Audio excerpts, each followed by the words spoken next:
जब मैं ऑफिस से थक कर पहुंचा, उस समय मैंने निशा को तैयार खड़ा देखा। उसने गुलाबी रंग का बहुत ही खूबसूरत ड्रेस पहना हुआ था। उसे देखते ही मेरी सारी थकान दूर हो गई। लेकिन जैसे ही उसने कहा कि उसे मायके जाना है और वो इसलिए तैयार हुई है, तो मेरा सारा मूड ऑफ हो गया। देखो निशा, तुम कल चली जाना, मैं आज बहुत थक गया हूँ। मैंने उसे टालने की कोशिश की, लेकिन वह अपनी जिद पर अड़ी रही। नहीं राहुल, मुझे माँ की बहुत याद आ रही है। प्लीज आप मुझे छोड़ के आ जाएं। उसकी बात सुनकर मैंने हाँ कर दिया। हमारी शादी को अभी 1 महीना ही हुआ था। वो हर हफ्ते ही मायके जाया करती, फिर भी उसका दिल नहीं भरता था। लेकिन मैं क्या करता, मुझे निशा से बेहिंता मोहब्बत जो हो गई थी, इसलिए उसकी किसी बात को टालना मुश्किल हो जाता था। मजबूरन मैंने उसे थोड़ा इंतजार करने को कहा और फ्रेश होकर उसके मायके पहुंचा के आ गया। उसने कहा कि रात को मैं उसे लेने आ जाऊं।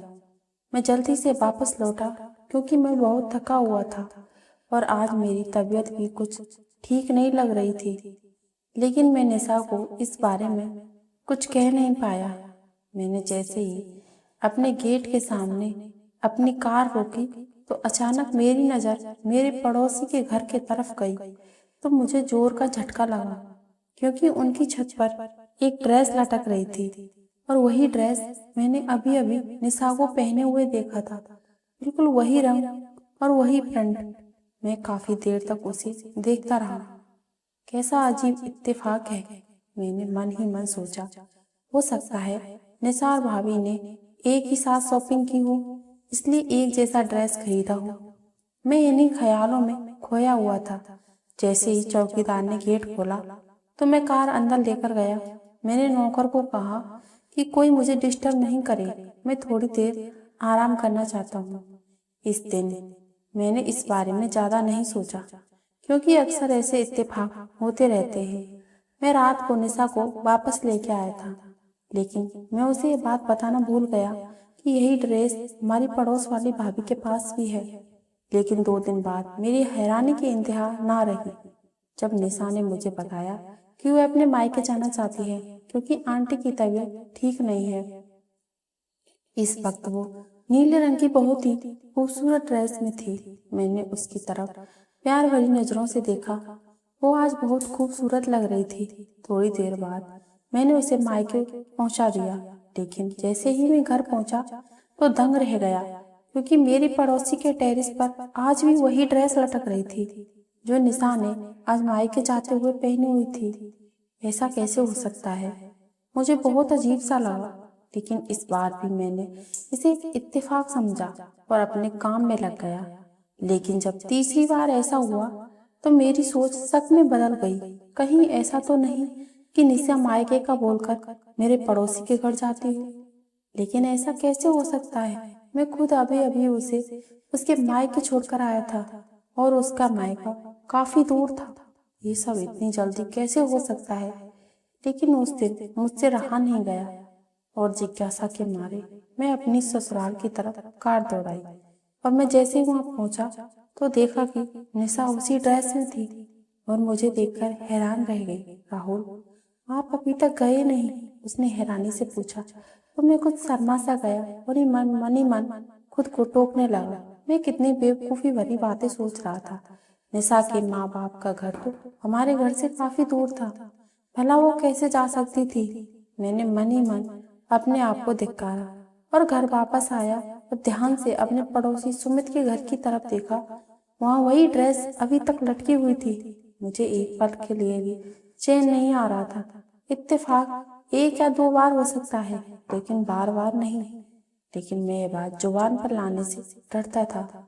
अभी मेरी शादी को दिन ही कितने हुए थे और निशा को मेरी बात से कितनी तकलीफ हो सकती है, ये सोचकर मैं चुप हो गया। मुझे वो दिन याद आ रहा था जिस दिन मेरी शादी हुई थी और मैं निशा को दुल्हन बनाकर घर लाया था। उसी दिन मेरा पड़ोसी सुमित मेरे घर बधाई देने आया था और उसने माफी मांगी कि वह शादी में नहीं आ सका, क्योंकि आज उसकी भी शादी थी। उसकी बात सुनकर मुझे सुखद आश्चर्य हुआ। सच में मैंने मुस्कुराकर उसे गले से लगाकर बधाई दी और उसने लाए हुए मिठाई के डिब्बे में से एक लड्डू निकालकर जबरदस्ती मुझे खिलाया। वो बहुत खुश लग रहा था अपनी शादी से। खैर, खुश तो मैं भी बहुत था।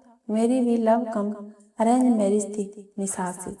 जब मैंने पहली बार निशा को देखा था, उसी वक्त उसे दिल दे बैठा था। वो मेरी सेक्रेटरी से मिलने मेरे ऑफिस आई थी। वो मेरी सेक्रेटरी सुधा की दोस्त थी और उन दोनों को शॉपिंग के बाद लंच पर जाना था, जिसके लिए सुधा ने पहले से ही मुझसे छुट्टी ले ली थी। संयोग से उसी वक्त मुझे किसी काम से बाहर जाना था। जैसे ही मैं अपनी कैबिन से बाहर निकला तो सीधा निशा के ऊपर मेरी नजर पड़ी। फिर मैंने उसे देखा तो देखता ही रह गया। वो इस तरह मुझे अपनी ओर देखता पाकर थोड़ी देर के लिए असहज होने लगी। मैंने पीछे मुड़कर देखा तो वो मेरे पीछे ही बातें करते हुए निकली थी। निशा सुधा की किसी बात पर खिलखिलाकर हंसी थी। उसके लंबे बाल बार बार पीछे कर रही थी। मैंने मौका देखकर सुधा से कहा, अगर वो चाहे तो मैं उन्हें लिफ्ट दे सकता हूँ, क्योंकि मुझे भी उसी तरफ जाना है। मैंने झूठ बोला, लेकिन मुझे उस तरफ नहीं जाना था जिस तरफ उनको जाना है। मगर दिल के हाथों मजबूर होकर मैंने उनसे कहा था। मेरी बात पर सुधा बहुत खुश हुई और निशा का हाथ पकड़कर कार में बैठ गई। लेकिन निशा कुछ झिझकते हुए बैठी थी और मैं उसे बैक मिरर से उसे ही देख रहा था। मैंने उसी दिन फैसला कर लिया था, अपना जीवन साथी सिर्फ और सिर्फ निशा को ही बनाऊंगा। मैं उसकी मोहब्बत में इस तरह कैद हो चुका था कि मुझसे सब्र भी न हो सका और 2 दिन बाद ही मैंने सुधा से सब कुछ कह दिया। वो मेरी बात सुनकर बहुत खुश हुई और उसी ने बताया कि निशा एक लोअर मिडिल क्लास फैमिली से है, जॉब करके अपने माँ बाप और छोटे भाई बहनों की देखभाल करती है। सुधा, मुझे उसके बैकग्राउंड से कोई मतलब नहीं है, बस मुझे वो पसंद है। आप मुझे बताएं कि मैं कब उसके घर जा सकता हूँ? मैंने पूछा तो उसने मुझे जल्द ही बताने का वादा किया और इसी तरह से कुछ दिन बाद अपनी माँ को लेकर उसके घर चला गया, जहाँ हमारा बड़े अच्छे से स्वागत किया गया और पहली ही मुलाकात में रिश्ता मंजूर कर लिया गया। मेरी खुशी का तो ठिकाना ही नहीं रहा। यहाँ माँ भी तैयारी में जुट गई, क्योंकि वो मेरे साथ नहीं रहती थी। उनका अपने घर के सिवा कहीं मन ही नहीं लगता था। मैं जॉब की वजह से मुंबई में रहता था, जहाँ एक बहुत बड़ी कंपनी में मुझे एक बहुत बड़ी पोस्ट पर रखा गया था। ये बंगला कार सभी उन्हीं की तरफ से था। मुझे बहुत अच्छा पैकेज दिया जाता था। मैं अपनी जॉब से संतुष्ट और जब से निशा मेरी जिंदगी में आई थी, तब से तो लगता था कि कोई कमी नहीं थी जिंदगी में। मैं हर वक्त भगवान का शुक्रिया अदा करता था। निशा भी मेरा बहुत ख्याल रखा करती थी और वो हर तरह से एक बेहतरीन लाइफ पार्टनर साबित हुई थी। लेकिन जब से ये ड्रेस वाला सिलसिला शुरू हुआ तो मेरी तो रातों की नींद ही उड़ गई। अब तो निशा से बात भी नहीं कर पाता था। वो जब भी मायके जाने की कहती तो मुझे बहुत गुस्सा आता था। एक दिन तो मैं चिल्ला उठा, सारा दिन माँ के घर जाने की सोचती रहती हो, मेरे बारे में एक बार भी नहीं सोचती हो कि मैं क्या चाहता हूँ। मेरी आवाज तेज हो गई थी, जिसे सुनकर वो डर गई। क्या हुआ राहुल, मुझसे कोई गलती हुई है क्या? मैं रोने लगी और उसके चेहरे पर डर के निशान थे, जैसे उसने कोई भूत देख लिया हो। मेरा दिल उसे इस तरह देखकर पिघल गया और मैंने उससे माफी मांगी।